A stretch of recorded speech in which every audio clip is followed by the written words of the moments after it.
I sent a text to some of my panelists warning them about where I was going to go with this. Valerie didn't get the text. Missing data. Okay, so she has missing information. All right, so the reason we're talking about missing data and taking this time on this is because this is an area of common weakness in grant applications. And the bottom line is going to be you have to anticipate missing data, you have to have a plan, and you do not want your reviewer to write, it's unclear what they're going to do about missing data. That's probably not as bad as an underpowered phase 3 trial, but it's close. Okay. We're going to divide this into 4 sections. I'm now orienting my panelists. The 4 sections are: number 1, avoiding missing data; number 2, things you should never do that we used to do about missing data; number 3 is going to be how you deal with missing data when you can assume something called missing at random, which is not at all what it sounds like. And then the new part, Valerie, is talking about models for when you have to assume something is missing, not at random. Okay. All right, so we're going to start with how to avoid missing data. And I gave Valerie the first microphone, so it's yours. Thank you.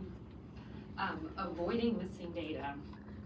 So as I'm sure you all, I know you all work with statisticians, but really missing data, even though some of us have done dissertations in it, we really don't like to handle missing data. It can get very complex, and we'll talk about some of the methods later on, but since all of us work in a data coordinating center, we see it all the time, and I can't stress enough, when you're developing your data collection schedule, thinking about in your studies how long you're following your participants, how you're going to obtain that primary outcome, and capturing it on the case report form, right? I think really thinking that through and taking the time in the beginning of the study will help you to avoid it later on, right? And sometimes you have to go to great lengths. Sometimes you have to change your follow-up time. If you ideally wanted to follow someone for 12 months, but you find out that 30% of your population is lost, you're never going to get that 12-month outcome, you really have to reflect on that and think about, well, maybe that's not the right outcome, or how can I go about finding a way to capture that information that I need. So next question is, why do statisticians care so much about missing data? Why is it not just a minor irritation? Yes, well, there's a couple of points to that. One, when we don't have the data, you can name all the fancy terms you want, but we're basically creating or making up what that data would be if we had collected it, right? And you can do a lot of fancy statistical things with that we'll probably talk about. But when you think about replication, and there's one thing if you have 5% missing data, it's another thing if you have 25% missing data and you're trying to impute that outcome, because you don't want to ignore it. You know, thinking about the reason why you have missing data informs what model you're going to use, which goes back to the missing at random, missing not at random theories. And I think one of the fundamental points is you have to assume that the patients with missing outcome data are fundamentally different and may have responded differently to your therapy than the patients who show up. As, you know, patients who are dead don't come back for follow-up. Patients who are really unhappy with their therapy may or may be more or less willing to come back. People who are unhappy may be more or less willing to come back, and you just can't predict it. Mm-hmm. Okay. Or the other direction. Yeah, they're feeling great, so they don't want to come back. Yeah, it can go. I wasn't clear. Yeah, it can go either way, and you cannot predict. Right. Okay. So next question, you can pass the microphone. So what are things that we used to do to allow or adjust for missing data or fill in those missing data that one should never ever do anymore? So probably still quite common is complete case analysis, where we just say this is how much data that we have, this is what we're going to analyze, and we never really talk about who didn't have the information. Last observation carried forward is another common method, particularly you'd see in studies like I work on with exercise trials or rehabilitation trials. Those are the two that I can think of. So why don't we do, so what is last observation carried forward and why do we try to avoid it? So the last observation carried forward, hopefully you have some outcome assessed prior to the time point that that person was missing.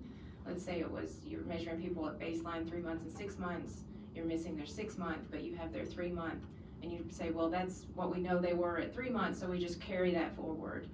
So it doesn't include the variability that could have happened. It also doesn't include a potential impact that could have happened because of the intervention or whatever that you're actually testing. So it just doesn't have that natural noise to it, and it's just a big assumption that that person stayed constant. So years ago, the FDA used to have guidance that suggested last observation carried forward, and you will still find in grant applications people saying, you know, as is the FDA standard, we'll do last observation carried forward. That is worse than the underpowered phase 3 study. Okay? Yes. Okay. Don't do last observation carried forward. Don't do that. Okay. The exception is death. If you know they're dead, they're probably deadly. Okay. There's an exception. Okay. All right, Chris. So suppose we have some missing information on patients, and we want to understand, sort of think about why it's missing. And there's terms that are commonly used are missing at random. I'm sorry, missing completely at random, MCAR, missing at random, MAR, and missing not at random. And by the way, the only thing you get from this hour is that these 3 terms are important. These are the terms. So Chris, what are those? It's a test. Missing completely at random is the easiest, but the least logical one that you'll ever see. That's where it's just completely random, where the chance that you didn't get the data has absolutely nothing to do with what you're looking at. So, and actually, to the point made earlier, missing completely at random is actually the only one where the complete case is not biased because you're just losing power because you're looking at a smaller subset. Missing at random is one where you assume that if you, basically any dependency on the missiness and the outcome is explained by one of the variables that you collect. So you basically have knowledge to predict that. So for instance, if males, females react differently and you could adjust for that, you can explain out the missiness. So it's not really at random, it's like explainable at random based on things you know. That's a crude example. The missing not at random is where it gets more complicated, where the actual fact that it's missing has to do with what you're trying to collect. So those who are worse are more likely to drop out. So, if you leave them out, or like if you assume that they're like those who didn't drop out, you're gonna have bias in the sense because you're not accounting for the fact that they were worse. I will say a common misconception when this comes up too, and this is kind of expanding on Roger's question, studies aren't one or the other. Studies have missing data that's a combination of the different ones. So when we're talking about it, it's how much of the different types do you have and how much it affects. It's not like a study has all missing at random or all missing not at random.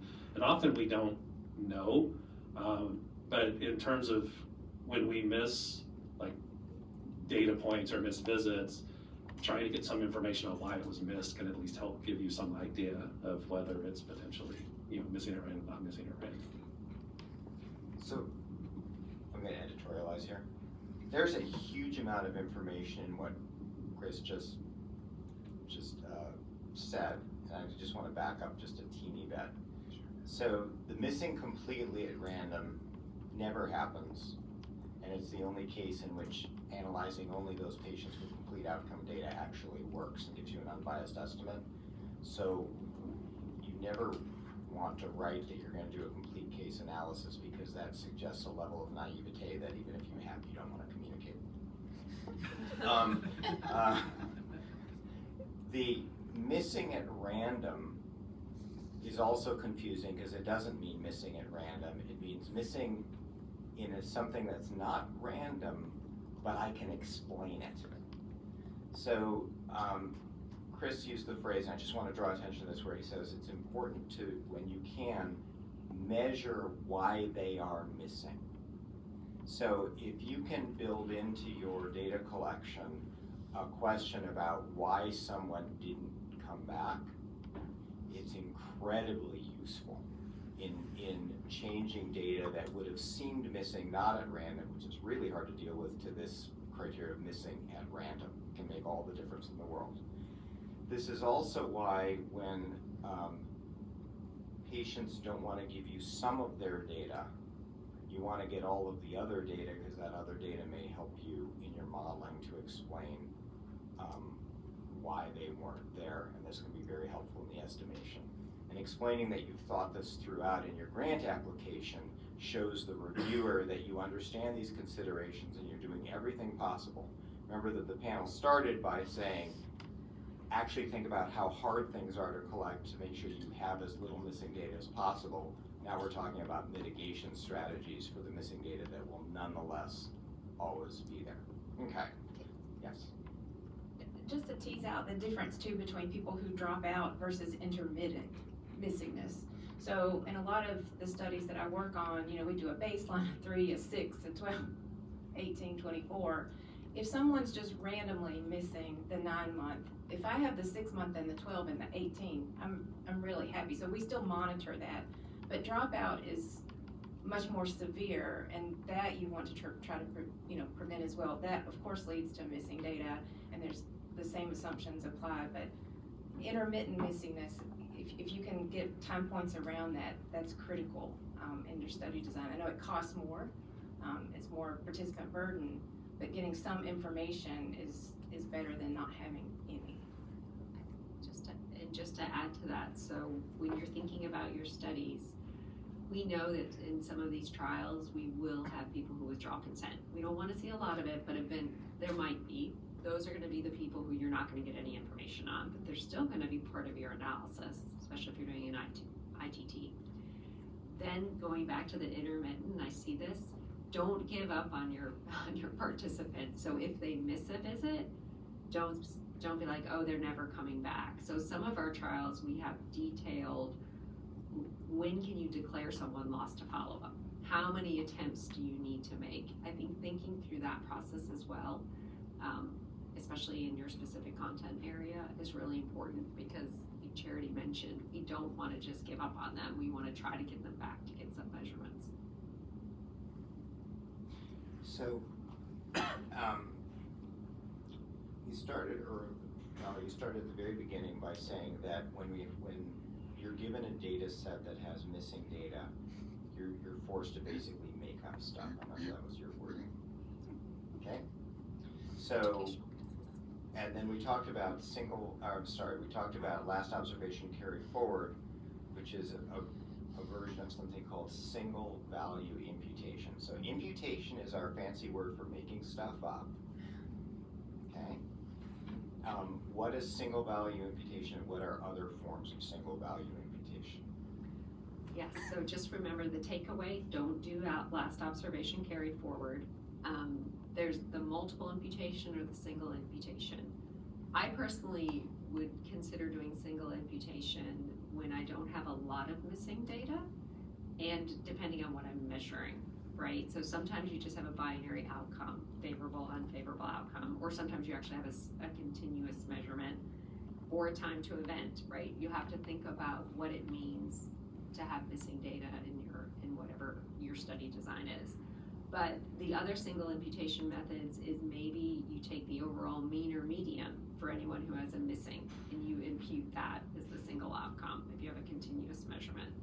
If you have a favorable, sometimes you'll hear the terms best or worst case scenario, and there's different renditions of that. Some people will say, okay, well, anyone who has missing data, I'm going to give them the worst case scenario. They had an unfavorable outcome. Or sometimes we say, these people, my control arm is going to get the best case, and my treatment arm is going to get the worst case, so I can be conservative. You have a lot of options with single imputation. There's others called hot decking approaches. I'm trying to think of all the other single imputation. There's also a tipping point approach where you can take your data and say, okay, for everybody who's missing, if I impute a value, what is the point where it's going to change my interpretation? We call that the tipping point. So you definitely have a lot of options out there when you think of the single imputation. the limitation of the single imputation, and which is why people tend to do multiple imputation, is because there's no variability there in what you're measuring and the impact of what you're imputing. Where with multiple imputation, you get that variability. I think the other thing that this, I think, raises, which is also important for all you guys too, is when you get the data set to understand the structure of the data set. I mean, what we're talking about kind of assumes a statistician is imputing missing data on the back end. The cases where like somebody imputes it before it comes to us can be problematic, and in some ways more problematic if you don't know. I mean, the classic example, which is easier to find but frustrating, is somebody gives you an Excel data set with 99 for missing values. But like a more common one, and one that we've hit a lot, not so much for primary but secondary analyses and trials, would be with biomarker data, where often if there's a value above or below the detectable limit, sometimes it comes to us marked as like UDL or LDL or something, where that you have to come up with some rule to impute. But there are many times when the group who collects the data will just stick in the detectable limit value as if it was observed, and you may not know that. So it might be that they've already imputed if you don't understand the structure of the data set. So it's not even just one type of data, but it's really important to understand what's in the data, how it's coded that way, because you may not even, if you didn't impute it, somebody else might have, and you may not agree with what they did. And if you have large amounts of data above or below that detectable limit that somebody just put in as if they were real data, you're going to have a biased result for the same reason Valerie mentioned, the single imputation. So if you're working with a statistician, it's really important that you send them papers in your area to see how missing data is treated. So for example, when I've worked on smoking cessation studies, if people don't submit their samples for smoking cessation, they're counted as not having stopped smoking. So that missing data is treated as basically a treatment failure. That's single imputation at its worst, but that's done for everybody.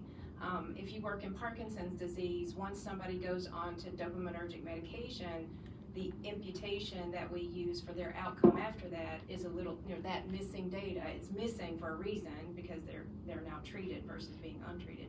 So all of those scenarios have a sort of a discipline specific way to count and to how to treat and handle missing data. So it may be that nearest neighbor is acceptable in some areas, or along with multiple imputations. So help your statistician out by sending them papers that they can kind of see how some of the bigger trials, even if it's not anywhere near the intervention that you're thinking about, but in similar population where those bigger trials, what types of methods they use for their missing data, or the definition of their outcome if the outcome is missing. So I'm going to reemphasize 2 points that were just made. One is, there are specific situations where single value imputation makes sense. So it's known when smokers don't show up, it's not because they're so proud that they've stopped smoking. Okay? And that's a very reliable, it's not 100%, but it's really good. And so single value imputation is using the fact that the missing data is informative missingness to predict what the result would have been had they had been able to track them down and measure their biochemical markers. The other point that was made, and I just want to make sure this is well understood, is one of the problems with single value imputation is it underestimates the uncertainty or variability in the data, so the confidence intervals you get are too small and your p-values are too significant. They're biased. Chris used this term, it's biased. It's a bias away from the null towards a positive result. Okay, so it is an incredibly rare situation. I think the smoking is a great example of that, where you want to use single value imputation. Another thing, and this is related to a comment Valerie made, it is not conservative to assume everybody in both treatment groups with missing data has the worst outcome. Because if you have more missing in your control arm, you're going to actually make your control arm look worse, and that's actually a positive bias in the estimation of the treatment effect. I cannot tell you how often in editorial work that I do, people write, to be conservative, we imputed the worst outcome for all missing data. It's just blatantly wrong, but it's really common. So I'm just going to push back a teeny bit on one comment that was made. It's great to share papers with us. There is such a history in medical sciences of handling missing data badly that what's done in your field may actually be not very good. So you want a statistician who works across fields and can say, oh, this is really weird that you guys still do this. Because there are corners of medical work now where people still do last observation carry forward. Will has a question that worries me. How does this change if you're doing a non-inferiority trial? I'm going to ignore that for right now. Yeah. Okay. That's ignorable willingness. Okay. Yes. Can you explain, you probably already did, but I still don't understand why, if they assume the worst in both control and intervention, that is blatantly wrong? Yeah, the reason it's wrong is because they say it's conservative. And the term conservative, and Valerie very carefully worded this, but I'll tell you what I'm worried about here. What I'm worried about is there's some brilliance that's being projected, but it's going really fast, and you might be missing part of it. Okay, so you have two treatment groups, and what you're really interested in, because you're doing a randomized control trial, is the comparison in the outcomes of the two groups. You don't know which group is necessarily going to have more people who are missing. And the worst cases that you're imputing are only for the ones who are missing. So if my right hand on your left side is the control group, and it has more missing people, and I impute the worst for those, it makes it look worse. That makes the active look better. If I happen to have more missing people in the active, and I imputed the worst, that makes that one look worse, and that is conservative. So because you don't know whether you'll have more missing people in the active or the control, you cannot predict the direction of the bias associated with worst case imputation for everybody with missing. And that's why Valerie was very careful when she said, when you're doing something that's conservative, I impute the best for the control and the worst for the active. That is conservative. But I can tell you in editorial work, people often just say, I'm putting worst. Worst just sounds conservative, and they do it in both groups. Does that make sense? I think to add to that, Yeah. And Roger brings up a good point, because these clinical trials have oversight committees, right? We have to have data safety monitoring boards. One of the things we look at is the amount of missing data, and if anyone starts to see a differential between your arms, there's going to be a deeper dive during your study about that, because you have to really think about why, and this goes back to capturing why you think it's missing. Is it missing because most people in your control arm are dropping out? Is it missing because most people in your intervention are dropping out because they can't tolerate things? So think, it's like before you start your trial, looking into a crystal ball and thinking about all these things and how you're going to handle them, because we all react sometimes, but you kind of want to have a plan, thinking about it ahead of time. But before we leave single imputation, I did want to, there's another type of single imputation that we have encountered a lot lately, like within NeuroNext, and we're mostly focused here on single imputation for like a particular score, like you missed the endpoint. We've had a number of cases, and these like cause lots of headaches and discussion, but if you have like an assessment where you added up to get the score and you miss like one piece, then can you impute that score somehow to get the total score? And again, that gets to like why. So like, did the coordinator just forget that question and you might be okay? Or real example, we had one where you had to assess like the right arm, the left leg, the right leg, and do all kinds of assessment. And we had a participant who had an arm amputated, right? So you can't get that assessment. So so that's another case of like single imputation, but you're not really imputing the whole thing. Maybe there's like 20 components, you're missing one. You don't want to not be able to use something because that one value wasn't. So is there some way you can fill that in? Because you don't want to just add up the non-missing ones, and you have to come up with rules. And those are not easy to come up with. And it's those things that if you say this will never happen in a clinical trial, the moment you say that it's going to happen, and you have to come up with it. So that's just another single imputation case. And that's one that's more common. It doesn't have a lot of the negative impacts because you're in essence, if it's 1 out of like 20, yes, you're imputing, but it's a very small fraction of what you've collected, and ideally it's still indicative of the patient experience on that endpoint. So now that we've talked about single imputation, okay, what should we do to try to impute values for the small amount of missing data we still have? Well, we should train our staff really well about collecting data. We should prevent the missing data. So my approach, I would say leaning towards multiple imputation, but I'm very lucky with a lot of my studies that we get to use mainly linear mixed models, so we have a lot of repeated measurements, and there's been a couple of studies that have shown that if you use the linear mixed models under the missing at random assumption, that you get relatively the same answers and conclusions that you would doing a multiple imputation. Sometimes if the missingness is larger, we'll go the extra step and do the multiple imputation, but mostly the linear mixed models will work. So that's our general approach. So what is multiple imputation? So instead of, so you can do some prediction essentially of what that value should have been, or what you think it is based on information that you have, but then you do that multiple times, so whether it's 5, 10, 20, whatever the practice is, and then you get a combined, so just think you run a general linear model on those 10 imputated data sets, and then you would get your treatment effect as a combined effect of not only within each one of those imputations, but across those imputations, what your treatment effect essentially is, but across multiple sets. This may tee into Roger's next question, but I agree with Charity, and mostly, like if it's just focused on the analysis, we typically do the general linear model approach as well, for the reasons she said. The one advantage of multiple imputation, so one of the things about missing data that we haven't touched on from an analysis plan, you're not gonna do like, we assumed this for missing data, this is our missing data analysis. You're probably gonna do that and sensitivity analyses to assess that.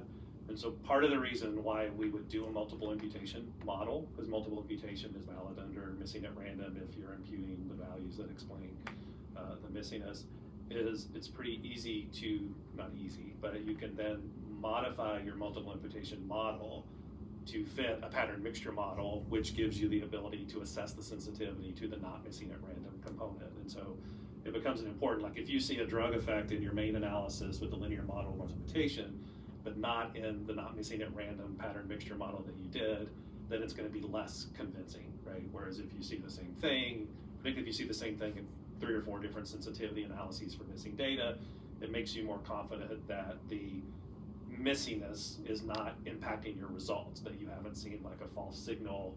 You know, if your primary analysis says the drug works and you do 4 sensitivity analysis and they all say the drug doesn't work, then you start to worry that you're missing your missing data assumptions may be biasing the result, and that you might have a type 1 error. So that jumped ahead a little bit, but it's, Oh my God, you did, yeah.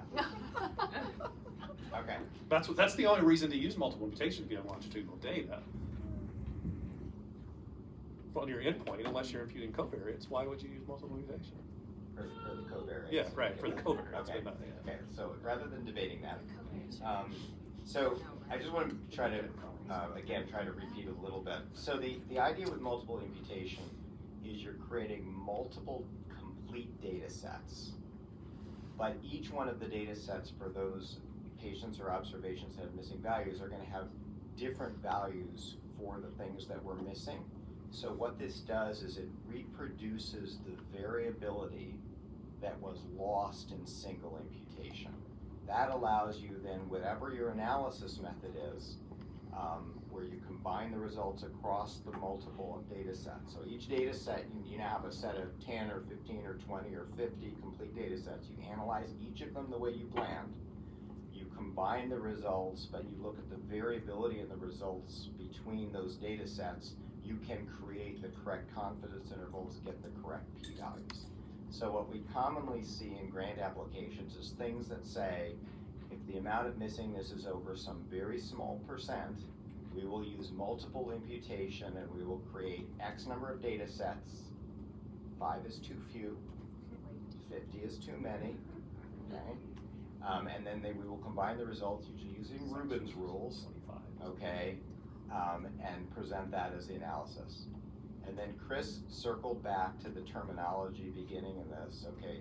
So this only works and gives you the right answer if the data are missing at random, meaning your multiple imputation model is using other variables you've collected that explain the missingness, like how sick were they, or did they move out of state, or whatever it is.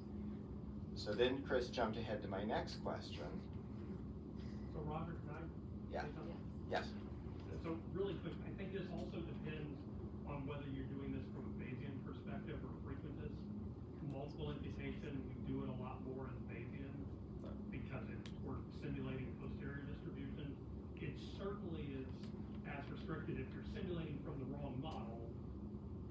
Being Bayesian or frequentist doesn't help that. Right. But you may see it more in a Bayesian context. Yeah, I think well, actually, I'm going to avoid this. I think the stuff you're talking about the models that you're estimating, actually under the hood, you're actually doing multiple imputation to get the confidence interval. So I think all of the techniques are actually quite similar under the hood, but not identical. But what I want to get to here is that up until recently, and I mean that sort of the last 5 years, it was completely acceptable, at least in the work that I've seen, in your grant applications to use multiple imputation. That was sort of the state of the art that was expected. I think in the last few years, it has become much more important to consider the possibility that the data are missing not at random, meaning you don't actually know why they're missing, and the fact that they're missing is telling you something about the outcomes those patients would have had they not been missing. You just don't know what it's telling you, okay?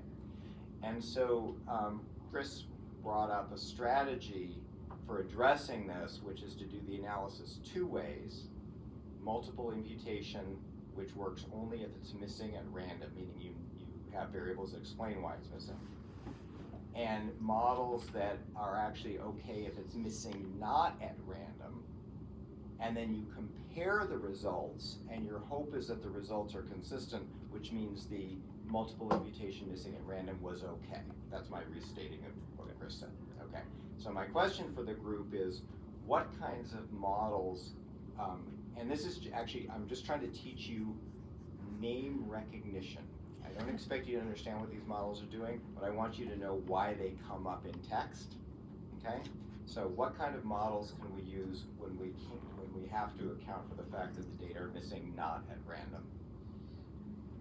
So I would just say what we have typically done, at least as a first step, is what's called a pattern mixture model, where you basically assume, in essence, you have different patterns of data that describe the missingness. And one of the ones that we typically, so under, this is somewhat of a simplification, but under the missing at random assumption, you're kind of assuming there's a model for treatment, there's a model for placebo, and you use that based on the observed observations to impute the observations for the missing values, right? That's a very simplified approach. But in a pattern mixture, you can modify those patterns. You can have multiple patterns, but one simple approach, if it works and gives you what you want, it's simple. But if it's not, you have to go. It's like if you say, if your study was positive under the normal multiple imputation, and you fit a pattern mixture model where you basically impute everyone's missing data using the placebo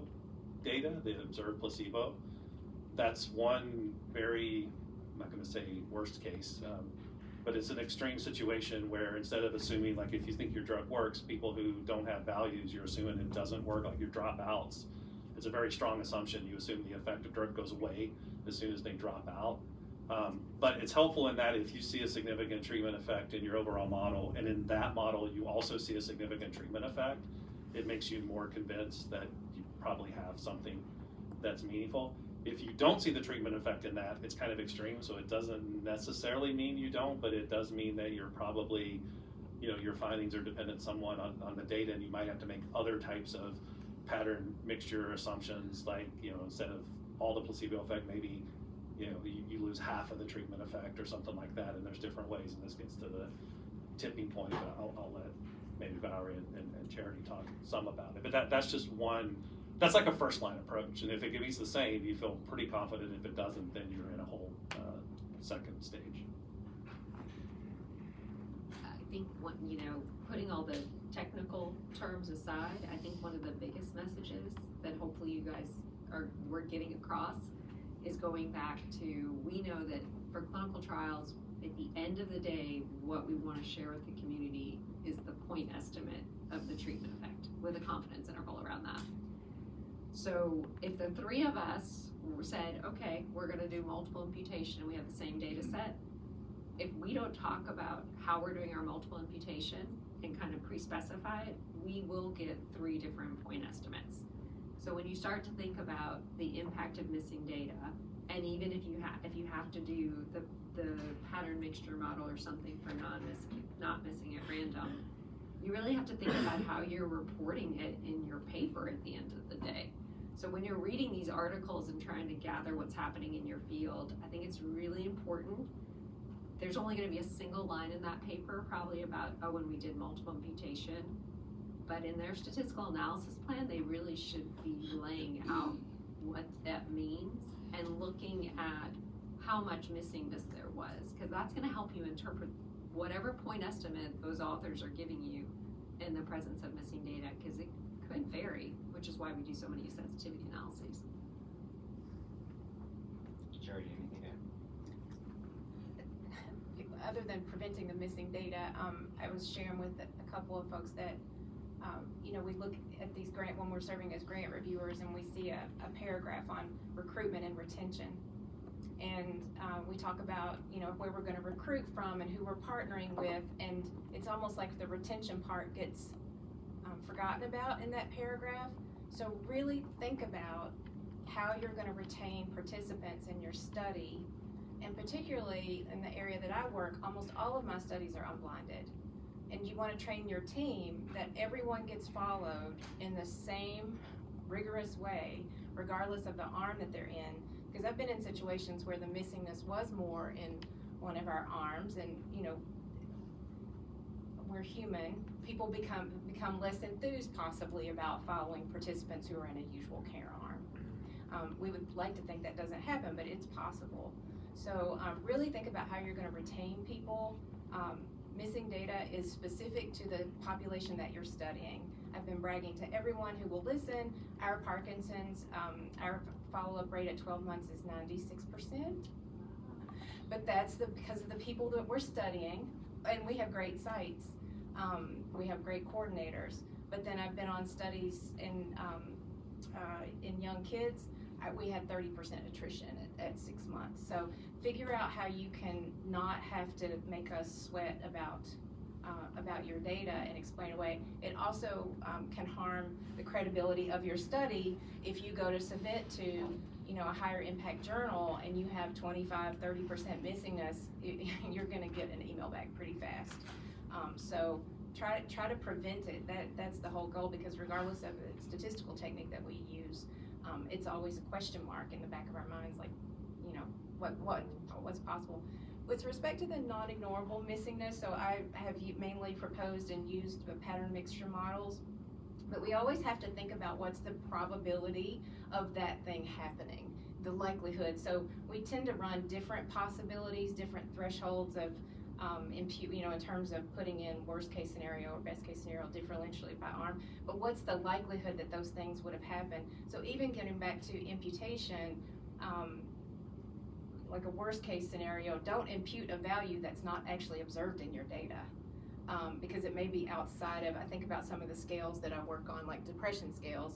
The depression scale may go from 0 to 100, but if none of your data is even close to, 20 or 30, don't impute a value that, so we have to really think about what's within the framework of the data that we have, and what's the possibility that what we imputed actually would have happened.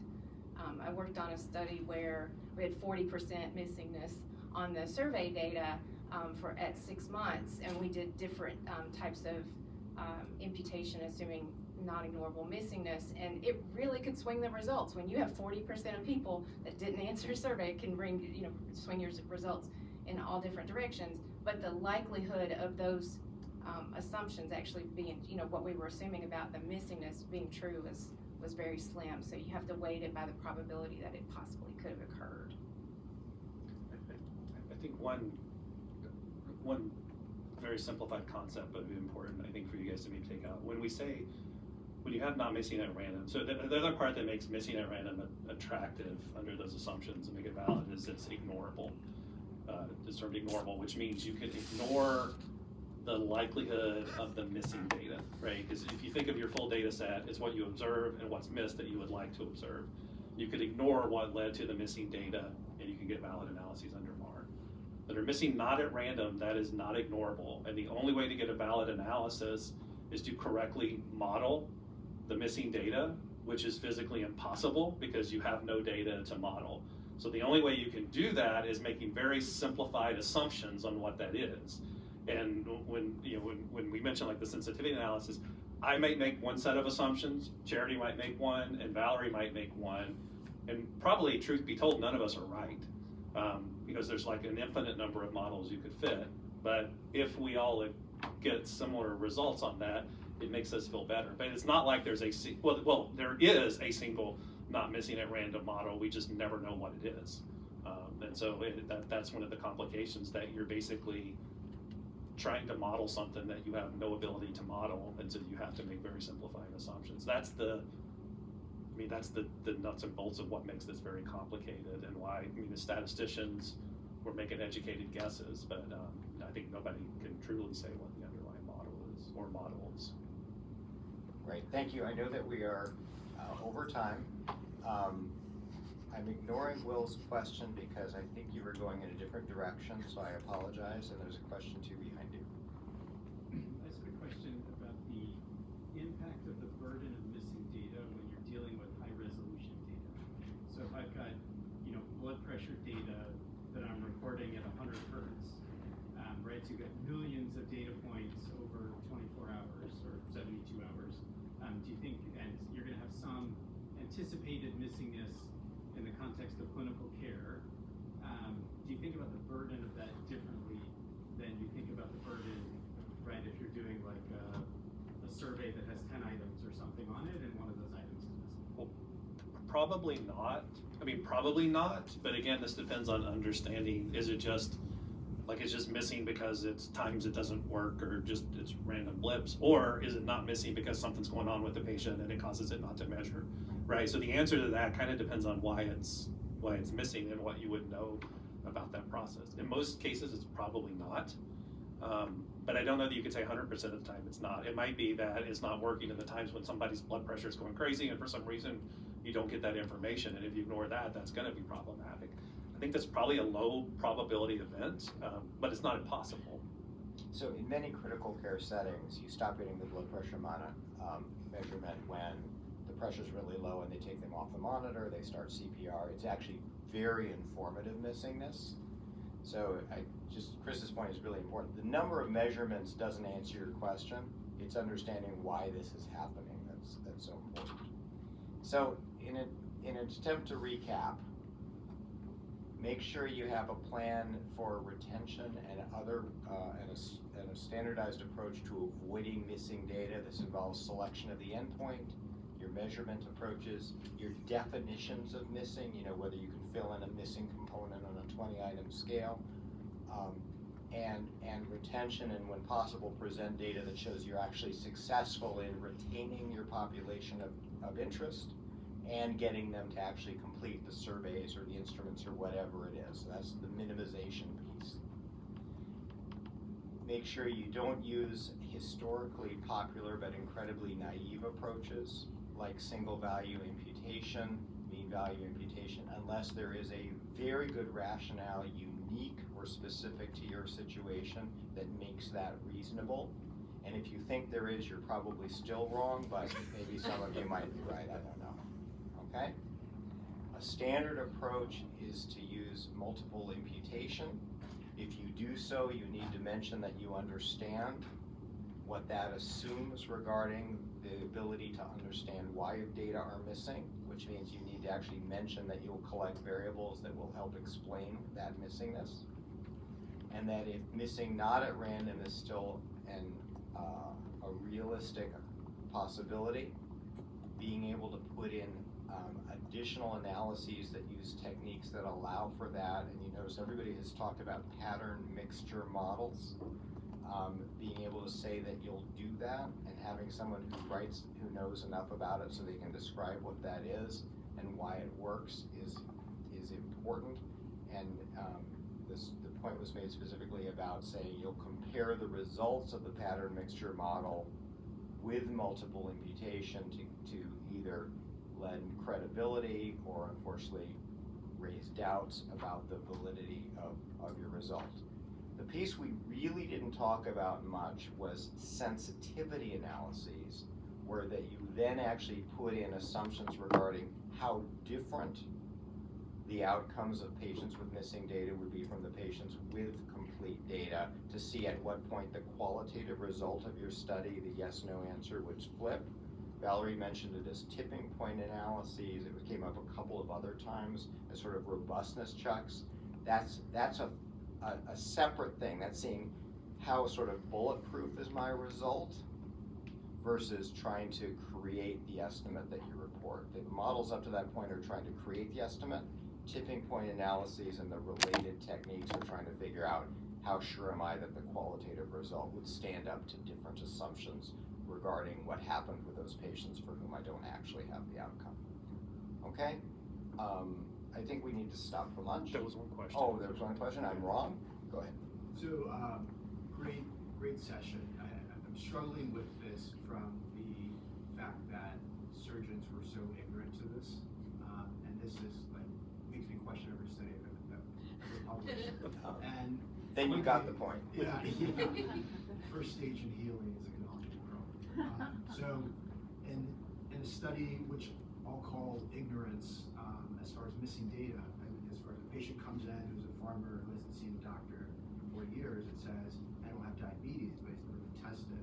Like, how do we resolve that? The fact that it's missing data, but it's missing because he hasn't been evaluated or. So this, I'm just going to take the prerogative here. So part of it is definitional. So you may notice that a lot of inclusion-exclusion criteria, baseline criteria, are based on a history of. So that farmer does not have a history of diabetes. Their sugar may be 512, okay? But they actually, so there's a definitional issue. And there's an art to defining variables in a way that is going to minimize the missingness. Now, if you're doing a study where the diabetes is a nuisance variable, it's a covariate, that may be okay. I probably shouldn't have used an example of someone with a sugar of 500.